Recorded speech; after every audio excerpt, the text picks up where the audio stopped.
Hello everyone, welcome to JK exam cracker. Students, जैसे कि मैंने आप लोगों से कहा था कि हम लोग जल्दी ही इंग्लिश की क्लासेस स्टार्ट करेंगे। सो हियर आई एम, आज से हम लोग स्टार्ट कर रहे हैं इंग्लिश की क्लासेस। आप लोगों को मैं एक बार ओवरव्यू दे दूं कि ये क्लासेस कैसे कैसे रहेंगी और किस तरीके से हम लोग ये सिलेबस को कवर करेंगे। ठीक है, पहली चीज़ कि हम लोग कैसे प्रैक्टिस शुरू करेंगे। तो आपको क्या करना है, जैसे कि आज आप लोगों का क्या है, मॉडल्स का क्लास है। ठीक है, आज आप लोगों का मॉडल्स का क्लास है। तो आज हम क्वेश्चंस प्रैक्टिस करेंगे on the basis of models. पहले मैं आपको बेसिक समझाऊंगी कि क्या है, कैसे क्वेश्चंस बनते हैं, उसके बाद हम इसके बेसिस पे प्रैक्टिस क्वेश्चंस करेंगे। क्लियर? इसके बाद जो आपका नेक्स्ट टॉपिक होगा वो मैं आपको पहले ही बता दूंगी कि हम लोग नेक्स्ट कौन से टॉपिक पे प्रैक्टिस करने वाले हैं। फॉर एग्जाम्पल, आज आपका मॉडल्स का प्रैक्टिस है, नेक्स्ट प्रैक्टिस हम लोग करेंगे क्वेश्चंस की on the basis of tense. ठीक है, आपके सिलेबस में टेंस पे एक टॉपिक है, तो हम इसके बेसिस पे क्वेश्चंस करेंगे नेक्स्ट वीडियो में। तो आपको क्या करना है, एक दिन में आपको टेंस का जो टॉपिक आपने पढ़ा है उसका प्रॉपर्ली रिवीजन करना है। अगर नहीं पता है तो यूट्यूब पर भी मेरे लेक्चर अवेलेबल है, मेरा एक सेपरेट कोर्स भी है ऐप पर, या फिर अगर आप हमारे कोर्स के स्टूडेंट्स हैं आप लोग वहाँ से टेंस का टॉपिक रिविजन कर लीजिए। उसके बाद हम लोग इसके बेसिस पर क्या करेंगे, MCQs करेंगे मेरे नेक्स्ट क्लास में। तो इसी तरीके से हम लोग टॉपिक बाय टॉपिक हम लोग क्वेश्चंस करेंगे। एक और क्वेश्चन जो स्टूडेंट्स का आ रहा है रिलेटेड टू वोकैबुलरी, क्योंकि आपको पता है आपको synonyms, antonyms and idioms and phrases के बेसिस पे क्वेश्चंस आते हैं। तो हमारा जो हर लेक्चर होगा, लेक्चर के एंड में कुछ वर्ड्स, कुछ दिन में कुछ वर्ड्स करवाऊंगी, कभी कुछ इडियम्स करवाऊंगी, इंपॉर्टेंट वंस आप लोगों को मैं हर लेक्चर के एंड में करवाऊंगी। बट इतना ही नहीं, आपको अपने एंड से भी max to max words, idioms and phrases recall करने की, पढ़ने की ज़रूरत है। ठीक है, सो इस तरीके से हमारा पैटर्न चलेगा इंग्लिश के क्लासेस का। एंड वी विल ट्राई कि जल्दी से जल्दी आने वाले दिनों में हम प्रॉपरली इसका रिविजन कर लें, ताकि उसके बाद हम इस पर्टिकुलर सेक्शन को बंद करें, बाकी टॉपिक्स पे फोकस करें, बाकी सब्जेक्ट्स पे फोकस करें, और जब एग्जाम आए फिर से हम लोग रिविजन करेंगे प्रीवियस ईयर्स क्वेश्चंस की। Clear? So let's get started. हम लोग स्टार्ट करेंगे विद मॉडल्स। सबसे पहले मेरा क्वेश्चन आपसे ये है कि आप लोगों को पता होना चाहिए कि मॉडल्स होते क्या हैं। ठीक है, ये ग्रामर में या इंग्लिश लैंग्वेज में कौन से पार्ट ऑफ स्पीच से बिलोंग करते हैं। तो मॉडल्स एक्चुअल में क्या है स्टूडेंट्स, वर्ब्स। आपको पता है वर्ब, नाउन, प्रोनाउन, एडजेक्टिव्स, ये सब क्या होते हैं, पार्ट्स ऑफ स्पीच होते हैं जो हम ग्रामर में पढ़ते हैं, जिससे एक सेंटेंस बनता है सेंटेंस फॉर्मेशन में। और कोई भी सेंटेंस वर्ब के बिना नहीं बन सकता।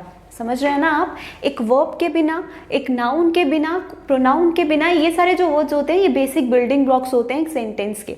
तो इनके बिना एक सेंटेंस नहीं बन सकता। ठीक है, वर्ब्स होते हैं, वर्ब्स कौन से वर्ड्स होते हैं, एक्शन वर्ड्स। वो वर्ड्स जो क्या बताते हैं, एक पर्सन का एक्शन बताते हैं। फॉर एग्जाम्पल, इफ आई से आई एम टीचिंग, तो टीचिंग क्या हो गया, वर्ब हो गया, क्योंकि ये क्या बता रहा है, मेरा एक्शन, कि मैं क्या कर रही हूँ, मैं पढ़ा रही हूँ। यू आर स्टडिंग, तो स्टडी वर्ड क्या है, जो आपका एक्शन बता रहा है ना। तो सेंटेंस में जो वर्ड्स एक्शन बताते हैं उस पर्सन का, वो क्या होते हैं, वर्ब्स होते हैं। और अगर हम मॉडल्स की बात करें तो मॉडल्स क्या होते हैं, वर्ब का एक टाइप होता है ऑक्सिलरी वर्ब्स, जिन्हें हम लोग क्या कहते हैं, आम भाषा में हम लोग हेल्पिंग वर्ब्स भी कहते हैं। ठीक है, हेल्पिंग वर्ब स्टूडेंट्स दो तरह के होते हैं, ये मैंने बेसिक्स में पहले भी यूट्यूब पर पढ़ाया है। दो तरह के आपको हेल्पिंग वर्ब्स आप लोग जनरली पढ़ते हो। एक होते हैं प्राइमरी हेल्पिंग वर्ब्स, एक होते हैं सेकेंडरी हेल्पिंग वर्ब्स, है ना। सेकेंडरी हेल्पिंग वर्ब्स को ही हम लोग क्या बोलते हैं,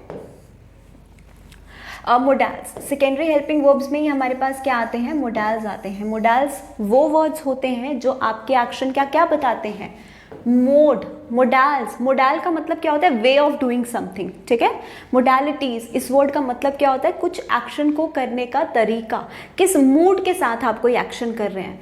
तो मोडाल्स क्या होते हैं, वो वर्ड्स होते हैं जो आपके एक्शन का क्या बताते हैं, मूड बताते हैं, कि आपने कोई एक्शन किया, क्या एक्शन का बिहेवियर था, क्या मूड था। फॉर एग्जाम्पल, जब आप कैन यूज़ करते हो तो कैन किस तरीके का बिहेवियर बताता है, एबिलिटी का, कि मैं ये कर सकता हूँ, I can do this job, I can crack the exam. वो बिहेवियर क्या हो गया, एबिलिटी वाला, है ना।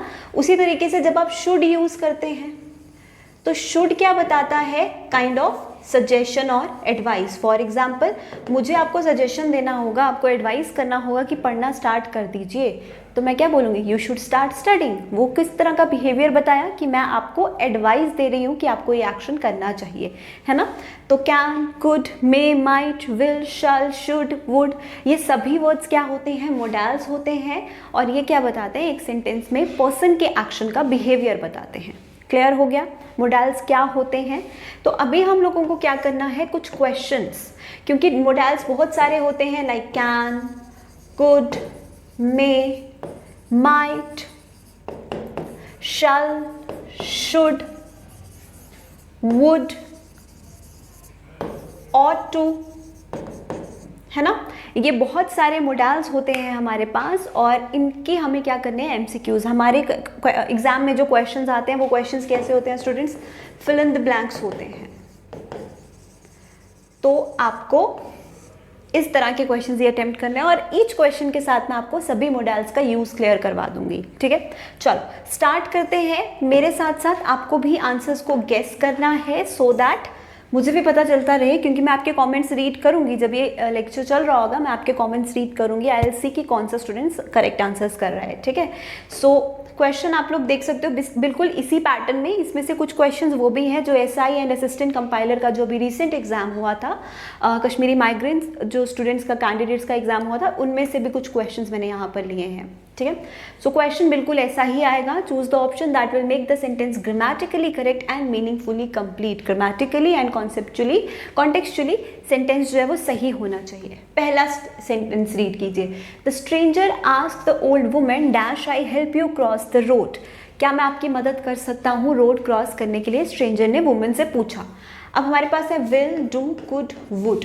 अब देखिए जब बात आती है ना सकता वाली, कर सकता है, कर सकता था, कर सकता होगा, कुछ भी ऐसी बात आती है, तो जनरली जो हम मोडाल वर्ब्स यूज करते हैं ना वो होते हैं कैन, कुड।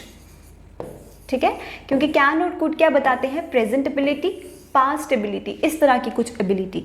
तो यहाँ पर क्लियरली अगर हम इसे हिंदी में कन्वर्ट करें तो क्या समझ में आ रहा है? क्या मैं आपकी मदद कर सकता हूँ? तो यहाँ पर कैन तो नहीं है हमारे पास, पर क्या है ऑप्शंस पे? कुड है। तो अप्रोप्रिएट आंसर क्या होगा? कुड होगा। ठीक है, आई नो आप में से स्टूडेंट्स को कंफ्यूजन आ रहा होगा कि यहाँ पर वुड होना चाहिए। अब वुड भी हम लोग क्वेश्चंस में यूज़ करते हैं, लेकिन वुड हम किस तरह के क्वेश्चंस के लिए यूज़ करते हैं? जब आप किसी को कुछ ऑफर करते हैं। फॉर एग्जाम्पल, जब आप ऑफर करेंगे would you need some help, क्या आपको कुछ मदद चाहिए? तो ये क्या कर रहे हैं? आप मदद करना नहीं चाहते या मदद करने की परमिशन नहीं मांग रहे हो, आप क्या कर रहे हो?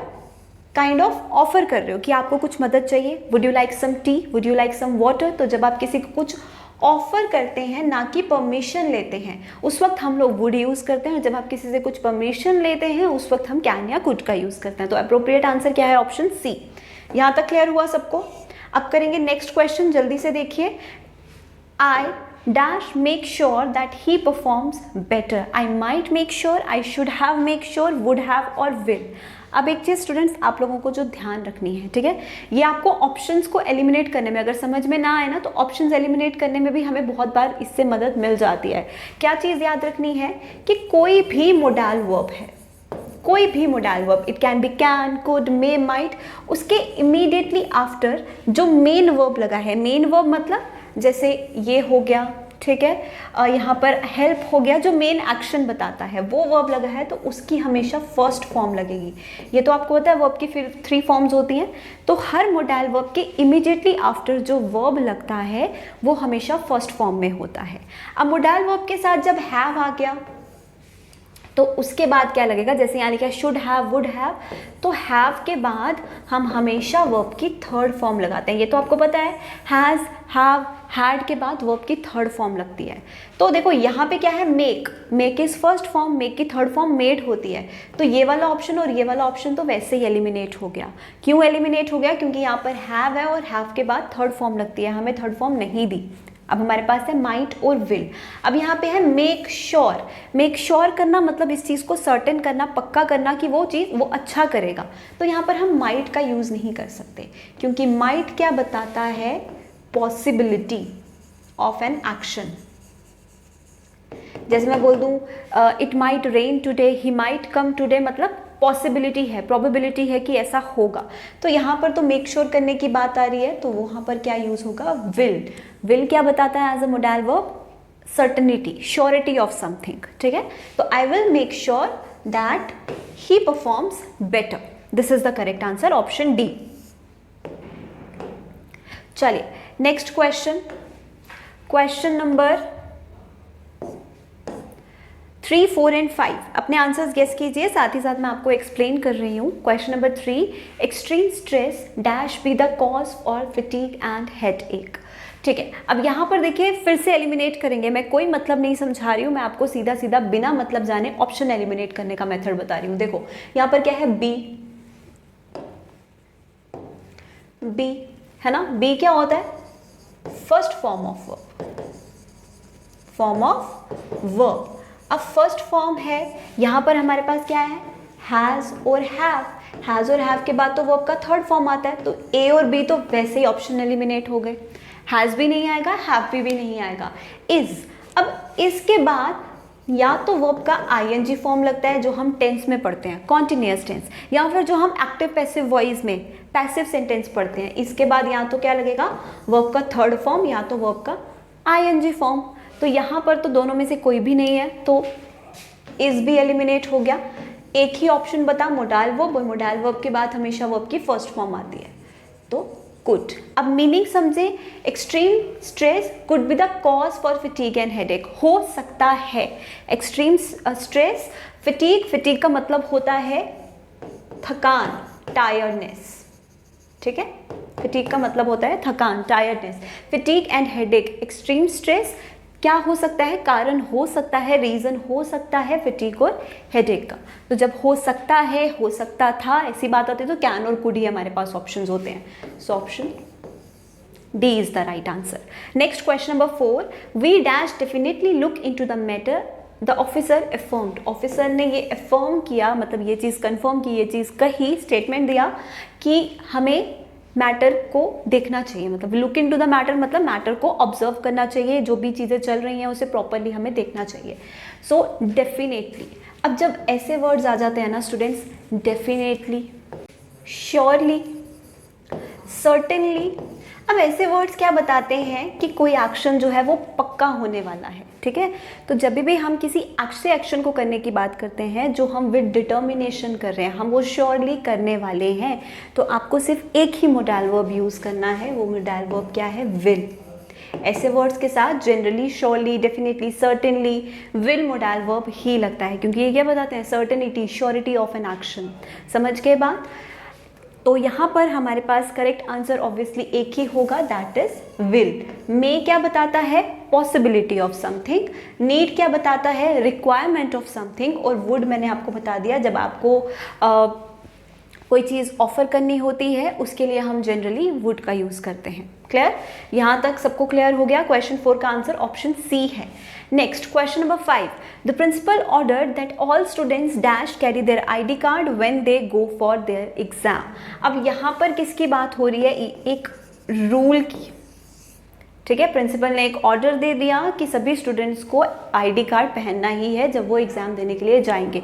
तो जब भी हम कोई रूल या रेगुलेशन की बात करते हैं ना, और सेंस कैसी आती है, चाहिए, है ना, सेंस कैसी आती है, चाहिए वाली, कि आपको ट्रैफिक रूल्स फॉलो करने चाहिए, आपको लाइब्रेरी में शोर नहीं करना चाहिए, आपको पब्लिक प्लेसेस पे स्मोक नहीं करना चाहिए। कोई भी रूल्स एंड रेगुलेशन की बात आती है, स्कूल के रेगुलेशंस, कॉलेज के रेगुलेशंस, किसी भी एरिया के रेगुलेशंस, तो हम लोग क्या यूज़ करते हैं, मस्ट।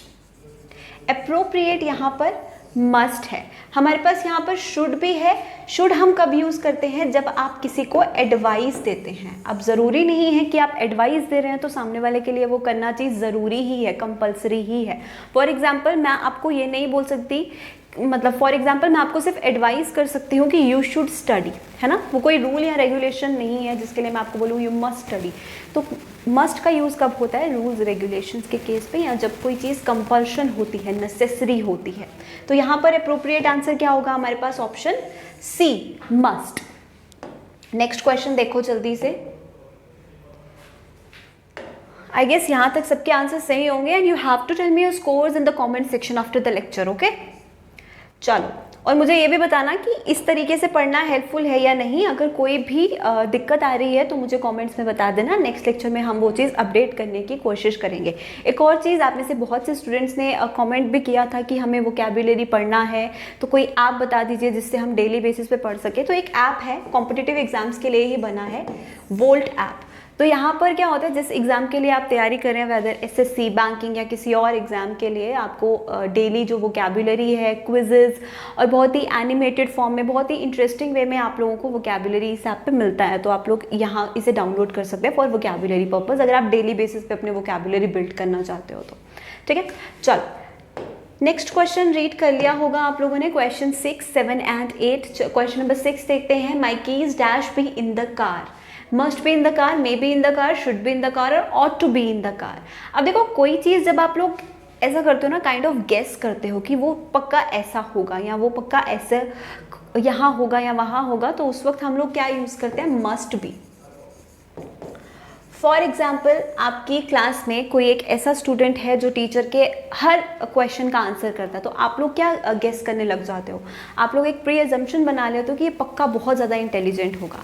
तो उसको अगर हम हिंदी में इंग्लिश में कन्वर्ट करें तो हम कैसे बोलेंगे, he must be very intelligent. हमने प्री अजम्पशन कर लिया, पता नहीं कि वो है या नहीं, बट हम ऐसा बोलते हैं कि पक्का वो चीज़ यहाँ होगी, पक्का वो वैसा होगा। तो उसके लिए हम लोग सिंपली क्या यूज़ करते हैं, मस्ट बी।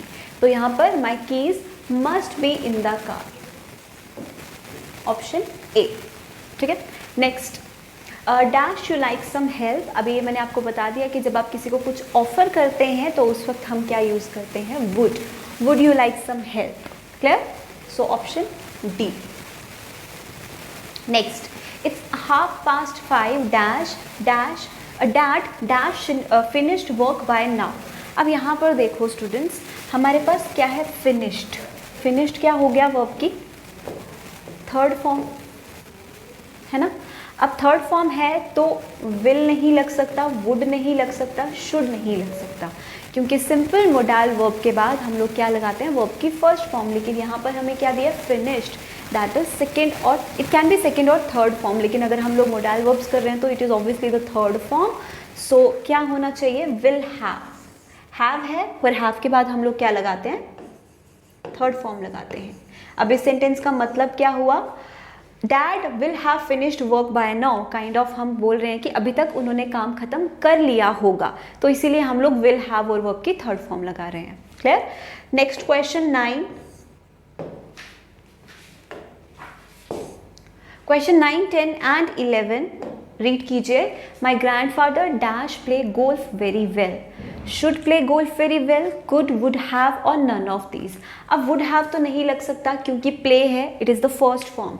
यहाँ पर शुड नहीं लग सकता क्योंकि एडवाइस है, तो हम ऐसा नहीं बोल सकते माई grandfather should play golf very well, उन्हें बहुत अच्छा गोल्फ खेलना चाहिए। This doesn't make any sense अगर अभी हम सेंटेंस की कंडीशन देखें तो यहाँ पर हम क्या बोलेंगे, could play golf very well. अब कुड हमने क्यों लगाया, क्योंकि इसका मतलब क्या हुआ, सकते थे। मेरे ग्रैंडफादर बहुत अच्छा गोल्फ खेल सकते थे। तो जब भी हम लोग पास्ट एबिलिटी की बात करते हैं, कोई ऐसी एबिलिटी जो हमारे पास पास्ट में होती है, हम जनरली क्या यूज़ करते हैं, कुड।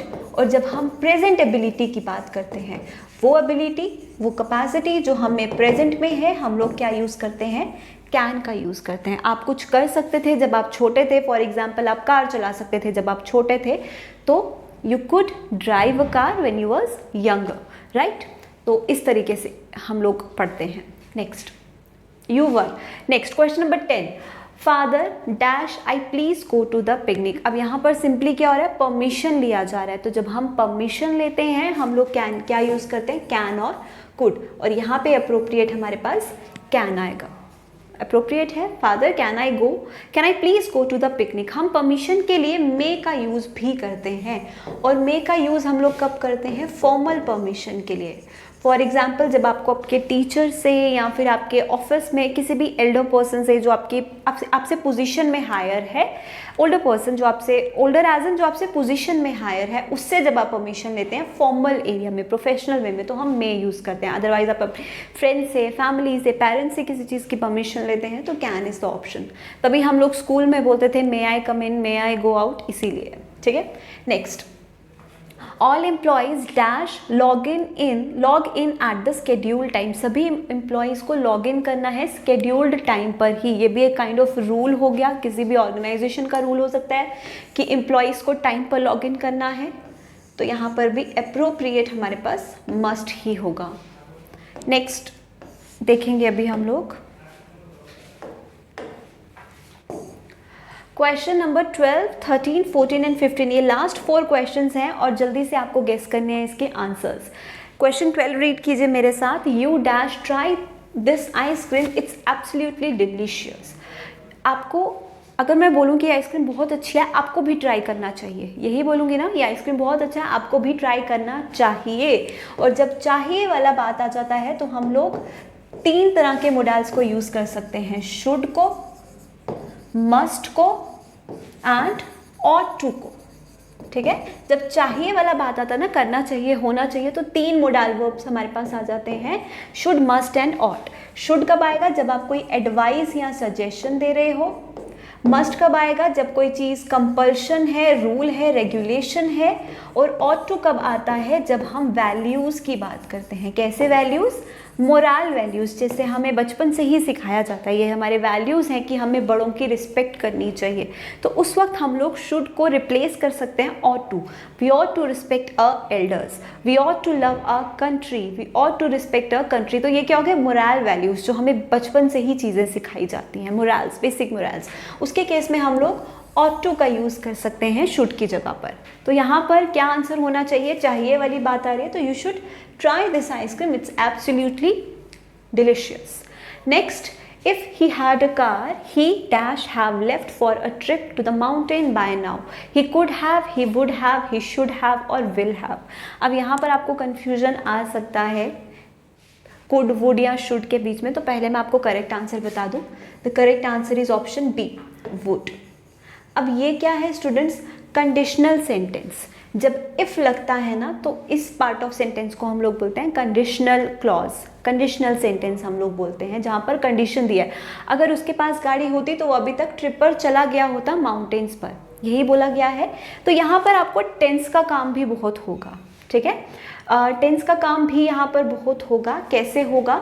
देखिए, जब यहाँ पर प्रेजेंट में होता है ना, इफ़ वाले टेंस में, जब हमारे पास प्रेजेंट में होता है, if he has a car, इस तरीके से होता, तो यहाँ पर हम लोग क्या यूज़ करते हैं? विल का यूज़ करते हैं generally.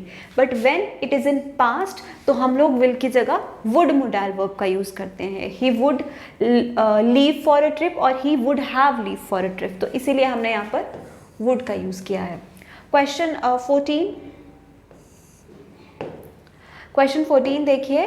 No matter where ever you are going, you dash wear a seat belt while driving. No matter कहाँ तुम जा रहे हो, तुम्हें सीट बेल्ट पहनना है या पहनना होगा। तो you will wear, you have to wear, has to wear और ऑट टू वेयर। विल होता है फ्यूचर डिटर्मिनेशन के लिए, यू के बाद हैज़ तो नहीं लग सकता, और ये कोई मोरल वैल्यू भी नहीं है जो हम ऑट टू लगाएं। अगर शुड होता तो हम चूज़ कर सकते थे यहाँ पर, you should wear a seat belt, लेकिन ऑट टू नहीं आ सकता क्योंकि वो बेसिक मोरल वैल्यूज़ के लिए होता है। तो यहाँ पर हम लगाएंगे हैव टू। हैज़ टू नहीं हो सकता क्योंकि यू है, यू के बाद हैव लगता है, हैज़ नहीं लगता, तो यहाँ पर हैव टू होगा। हैव टू का मतलब क्या होगा कि कोई चीज़ ये शुड की तरह ही काम करता है, कोई चीज़ करनी पड़ेगी या करनी होगी ही, उसके लिए हम हैज़ टू, हैव टू का यूज़ करते हैं। तो यू हैव टू वेयर, तुम्हें पहनना ही होगा। अगर यहाँ शुड होता तो हम शुड भी लगा सकते थे, बट हमारे पास ऑप्शंस में नहीं है, सो इसीलिए option B is the right answer. Next, now the last question. My motor bike broke down in middle of nowhere but luckily I dash to fix it. मेरी मोटर बाइक ब्रोक डाउन का मतलब है ख़राब हो जाना, in the middle of nowhere मतलब कहीं भी बीच रास्ते में ख़राब हो गई, बट लकीली मैंने उसे फिक्स कर लिया। But luckily I can fix it, will have to fix it, have to fix it. अब देखिए, ये वाला और ये वाला नहीं आ सकता क्योंकि विल हैव टू और हैव टू का मतलब होता है करना ही होगा। यहाँ पे बोला है लकीली, लकीली मैंने उसे फिक्स कर लिया, लकीली फिक्स करना ही होगा नहीं हो सकता है ना। सो इसीलिए हमारे पास करेक्ट आंसर होगा आई वॉज एबल टू, क्योंकि कैन के बाद तो हम टू नहीं लगा सकते, हम ऐसा नहीं बोल सकते luckily I can to fix it, sense नहीं बनता, क्योंकि क्या बात है, बात यह है कि कैन के बाद वर्ब आना चाहिए और टू एक प्रेपोजिशन है। So luckily I was able to, able भी कैन जैसे ही एक्सप्रेस करता है, एबल का मतलब एबिलिटी, एबिलिटी ही एक्सप्रेस करता है, बट यहाँ कैन नहीं लगा सकते क्योंकि आगे हमें टू दिया है। तो लकीली मैं उसे फिक्स कर पाया, ठीक है, आई वॉज कर सकता था या कर लिया, जो भी सेंस बनता है यहाँ पर, was able to. Option C is the correct answer for this question. So ये थे हमारे कुछ 15 क्वेश्चन स्टूडेंट्स। आई गेस इससे आपका मॉडल्स के बेसिस पे जो रिवीजन हो गया वो हो गया होगा। अभी जैसे मैंने आपको लेक्चर के स्टार्ट में ही बताया कि I will we'll do some words daily basis पे। तो आज मेरे पास आपके लिए 5 वर्ब्स हैं, 5 वर्ड्स हैं, इनका मीनिंग पार्ट ऑफ स्पीच मैं आपको बताऊंगी अभी। सो पहला वर्ड है अफेबल। अफेबल एक क्या है, क्वालिटी वर्ड है। क्वालिटी वर्ड्स होते हैं वो जो किसी की क्वालिटी बताएं, अच्छी या बुरी, कैसे भी, किसी भी नाउन की क्वालिटी बताने वाले, उन्हें हम क्या कहते हैं, एडजेक्टिव्स, क्वालिटी बताने वाले वर्ड्स को। तो ये क्या है, एक एडजेक्टिव है। और अफेबल हम उस पर्सन की क्वालिटी को बोलते हैं, कोई ऐसा पर्सन जिसमें ऐसी क्वालिटी है कि वो बहुत हम्बल है, सबके साथ घुल मिलकर रहता है, फ्रेंडली है, सोशिएबल है, सोशल है, उस तरह के पर्सन को लिए हम एक क्वालिटी वर्ड यूज़ करते हैं, दैट इज़ अफेबल, कि ये पर्सन अफेबल है मतलब फ्रेंडली है। तो अगर आप अभी तक वर्ड्स यूज़ करते हो फ्रेंडली या सोशल है, तो उस वर्ड को रिप्लेस कर दो और अब आप उस पर्सन को क्या क्वालिटी नेम दोगे कि अफेबल है। आप ऐसा नहीं बोलोगे ये पर्सन फ्रेंडली है, अफेबल है, समझ गए। So this is your first word. Second word is malodorous. अब मैलोडरस को लर्न करने का एक तरीका आपको बताती हूँ, कोड कीवर्ड से, ठीक है। जो शॉर्ट वर्ड्स होते हैं, मैल का मतलब होता है बैड, MAL किसी भी वर्ड के साथ लगा है ना, ये वाला प्रीफिक्स किसी भी वर्ड के साथ लगा है, ये एक रूट वर्ड है, उस वर्ड का मतलब हमेशा बुरा ही होगा, क्योंकि मैल का मतलब क्या होता है, बैड। जैसे आप लोग साइंस में पढ़ते होंगे मैल न्यूट्रिशन, है ना। मैल न्यूट्रिशन का मतलब क्या होता है, न्यूट्रिशन की कमी होना, एक नेगेटिव मीनिंग ही देता है ये वर्ड, है ना। तो मैल का मतलब होता है किसी चीज़ की कमी होना या बुरा, इविल।